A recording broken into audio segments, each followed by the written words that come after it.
இப்போ வந்து நம்ம இன்றைக்கி சப்பாத்தி வெஜிடபிள் குருமா தான் நைட்டு டின்னரு. நான் அதுக்கு வந்து ஒரு 2 ஸ்பூன் எண்ணெய் ஊற்றிட்டு, கொஞ்சம் எண்ணெய் வந்து ஒரு 2 டேபிள் ஸ்பூனுக்கு மேலே இருக்கும். வெங்காயம், தக்காளி எல்லாம் போட்டு வதக்கின்னு இருக்கேன். இதுக்கு வந்து ஒரு சின்ன விழுது ஒன்று அரைச்சி வச்சுட்டுருக்கோம். அதுக்கு என்னென்னா ஒரு 2, 3 பச்சை மிளகா, கொஞ்சம் கசகசா, தேங்காய், அது 3யும் சேர்த்து விழுத அரைச்சி வச்சுட்டுருக்கோம். இப்போ நான் வந்து ஒரு கடாயில் எண்ணெயை ஊற்றிட்டு, சோம்பு, அப்புறம் ஒரே ஒரு பிரிஞ்சி இலை, அது 2யும் போட்டுட்டு, ஒரு 10 பல் பூண்டு, உரித்த பூண்டு, அப்புறம் வெங்காயம், அதெல்லாம் நல்லா வதக்கிண்டு இஞ்சி பூண்டு பேஸ்ட்டு கொஞ்சம் போட்டிருக்கேன், தக்காளியும் போட்டிருக்கேன். இப்போ நல்லா அது வதங்கிடுது.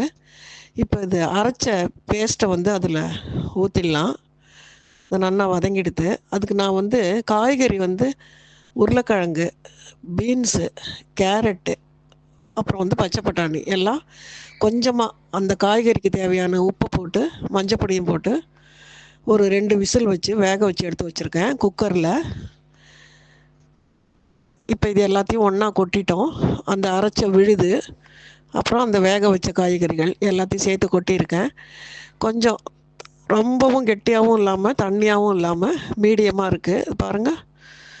கொஞ்சம் இந்த அளவுக்கு தண்ணியாக இருந்தால் தான் சப்பாத்திக்கு நல்லாயிருக்கும்.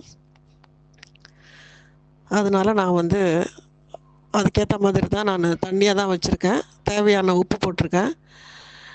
அந்த பச்சை மிளகா காரம் கொஞ்சமாக வந்து காஷ்மீரி சில்லி பவுட்ரு போட்டேன்.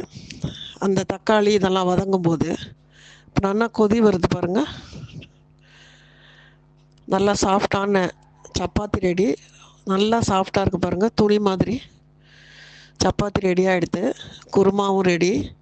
இதுதான் இன்றைக்கி நைட்டு டின்னர்.